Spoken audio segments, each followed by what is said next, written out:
If you're using Google Chrome, you might want to switch it to dark mode. That means it'll have a dark color theme. If you'd like to do that, here's how. In this video, we'll show you how to set Google Chrome to dark mode. First, open the Google Chrome application. Next, you'll see three dots at the top. Click on those three dots. When you do, you'll find an option called Settings. Click on Settings, then scroll down. As you scroll, you'll see a theme option. Click on Theme. You'll then see three options: System Default, Light, and Dark Mode. If you want to set it to dark mode, select Dark.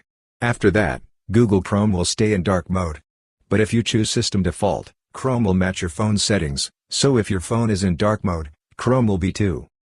If you set it to light mode, it'll stay in light mode. Anyway, to use dark mode, I'm selecting dark.